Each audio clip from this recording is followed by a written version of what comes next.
Welcome to the second episode of Melanated Mondays, a weekly serial created by Greene-Dowdell. Melanated Mondays, Episode 2, Lemon Pepper and First Impressions. Mondays were my thing. They're quiet. No loud weekend crowds, no fighting for parking, and it's the perfect way to dodge the Sunday scaries. Plus, if the date's a bust, I've still got the rest of the week to recover. My friends nicknamed it Melanated Mondays because, apparently, watching me serve melanin, mess, and comedy every Monday night is the highlight of their week. Me? I'm just hoping one of these Mondays turns the mess into a real love story. As for this Monday night, I was supposed to be on a sushi date with Marcus from the dating app, but Marcus didn't send me this text. Caleb. Lemon pepper wings tonight? Best in the city. My treat. My stomach growled so loud it could have texted him back for me. Offering me wings on a Monday meant he somehow knew or could figure out the cheat code to my soul. So, of course, 3 seconds later, Marcus was getting a polite, "Something came up," and I was digging through my closet for an outfit that said, "I'm here for wings, but I still look like date night." Black bodycon dress, strappy heels, gold hoops, done.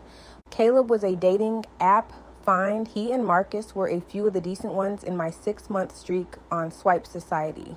I joined after deciding Rochelle's matchmaking was, how do I put this nicely, a hazard to my life. Rochelle's hookups were like mystery grab bags. You never knew if you were getting a gem, a dud, or a 6'4" health nut who thought light cardio was a good icebreaker. Thanks so much for that nightmare, DeShawn. Getting back on Swipe Society last week was supposed to be my way of taking control, setting my own filters, and avoiding the blind date lottery. But even with filters, I was batting about 2 out of 10 for good conversations and maybe 1 out of 20 for an actual date. Marcus and Caleb had made my final cuts because they didn't open with "Hey Sexy" or WYD and actually spelled "you" like a grown man. Caleb was penciled in for next Monday, but he offered lemon pepper wings and Marcus didn't stand a chance. Priorities? He was already at a table in the back when I walked in. His fitted black tee hugged broad shoulders. He wore clean sneakers, beard lined to perfection, and smelled like cologne that probably had 2 silent letters in its name. I had to admit, this was exactly why I chose him out of the lineup. He looked like the kind of man who knew the difference between drugstore body spray and grown man fragrance. And my eyes were grateful for everything his mama and daddy gave him as a man. He stood when he saw me, tall and smoothly unfolding from his seat. His eyes swept over me once, slow enough to make my skin heat, then lingered like he was committing me to memory. I felt it all the way down to my strappy heels and had to bite back a smile before it turned into a full blush, because honestly, blushing over a man buying me wings, that was doing way too much. At the very least, he was going to have to prove he knew the difference between mild, hot, and lemon pepper wet before I gave him all that. He pulled out my chair like we were at a 5-star spot instead of a wing joint. Only problem was he misjudged the angle and almost sent the chair tipping sideways. "Trying to impress you with my manners," he said, catching it just in time, "not test your reflexes." "Almost passed the reflex test, though." I shot back, sliding into my seat, still caught in the way his eyes hadn't let me go since I walked in. A server came by with menus, but Caleb waved him off. "We don't need those. 10 lemon pepper, 10 honey hot, extra crispy, and..." He glanced at me. "You want fries or celery sticks?" "Fries," I said quickly. "Celery is just crunchy water, and I didn't put on this dress for crunchy water." He grinned. "Smart woman.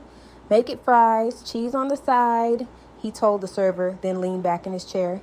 "And 2 lemonades. We'll see if she can handle her wings without a refill." I raised a brow. "You're making it sound like a competition." "Everything's a competition," he said, smirking. "Careful then." I leaned in, lowering my voice like it was a secret. "Because I don't lose at fries. Ever dot." His smile stretched wide. "That's the sexiest threat I've heard all week." By the time the food hit the table, the smell alone had me ready to risk ruining my lipstick. The wings came out glistening, golden and steaming, with fries piled high on the side. I reached for one, but Caleb held up a finger. "Let me show you the right way." He picked up a lemon pepper wing, held it like it was a piece of art, and just looked at me. That long, unblinking stare that makes you suddenly aware of every blink, every breath. Then he leaned forward and took a slow bite, teeth pulling the meat clean off the bone. He chewed without breaking eye contact, then ran his tongue along his bottom lip to catch the seasoning.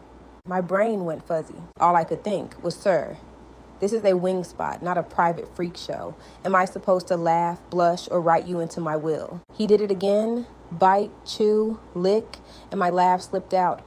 You always eat wings like you're trying to seduce somebody? Only when it's working, he said, low. Then he decided to teach me his 3-bite wing method.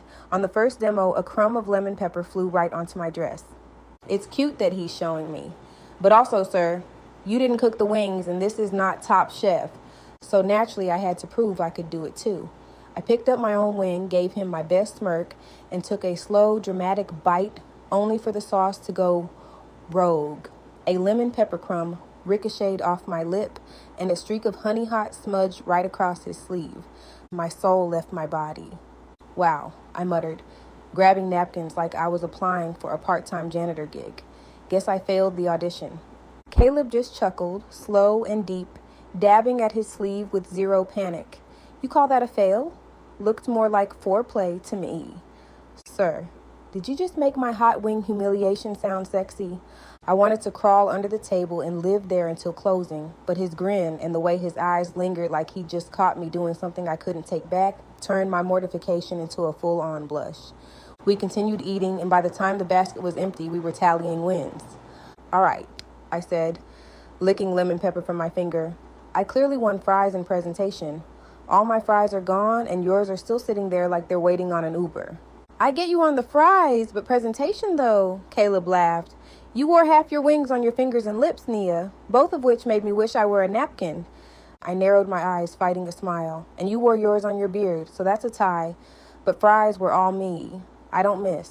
He leaned in, eyes playful. Fine. You win fries. I win wings. We tied on presentation, but I'm giving myself extra points for catching you before you hit the floor with that chair stunt earlier. I opened my mouth to argue about the wings, but he wasn't wrong. The way he worked those wings with slow bites, lips lingering, tongue catching every bit of lemon pepper like it was sacred. Yeah, he won anything that had to do with wings fair and square. I rolled my eyes, smiling to cover the fact that my brain had taken a sharp left turn. Because if he could put that much focus into a wing, Lord only knows what he could do if he put his mouth and lips on something else. You're ridiculous, I said, fanning the heat off my face with a napkin. Ridiculously ahead in points. He shot back, smug grin and all, almost like he knew where my mind just went. The waiter dropped the check and Caleb paid for our meals. We made it out of the restaurant without any chair disasters, which felt like growth for me. But apparently, fate was saving my moment for the sidewalk. Outside, the night air was cooler, but it didn't do a thing to settle the heat buzzing through me. Caleb walked me to my car, still teasing about my wing technique like I hadn't already admitted defeat. I laughed, tossed my hair, tried to be cute, and that's when my strappy heel betrayed me. The skinny little thing slid straight down into a crack in the sidewalk, and when I pulled forward, the strap snapped. 1 second, I was gliding like Beyonce in heels. The next, I was Bambi on ice, arms flailing, ankle wobbling, praying to God and orthopedic inserts. Whoa, got you, Caleb said, catching my elbow before I kissed concrete. His grip was strong, steady, like he'd been waiting all night to play hero. Meanwhile, I was dying inside. Great, I muttered. I survived wing shrapnel, but I got taken out by the city sidewalk. Caleb chuckled, still holding on like he wasn't about to let me go. You're good. Happens to the best of us. Does it, though? Do the best of us really lose a heel on date night? I groaned, half limping, half laughing at myself as I shuffled to my car with one good shoe and one dangling strap. At my door, he leaned in, eyes warm. Next time, we'll do something that doesn't risk your ankles. His gaze dropped to the curve of my dress before lifting back to mine. A slow smile tugged at his lips. Unless you wanted to. I gripped my keys tighter, praying he couldn't hear my pulse racing or see the blush I was trying to hide behind a fake smile.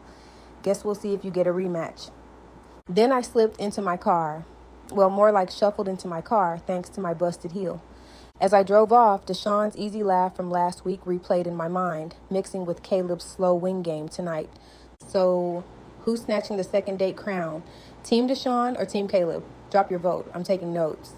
Melanated Mondays is a weekly romantic comedy serial posted here every Monday. New episode drops next week. Stay tuned for more Nia, more laughs, and maybe more Caleb or DeShawn. Make sure you're subscribed to follow Nia's dating shenanigans every week.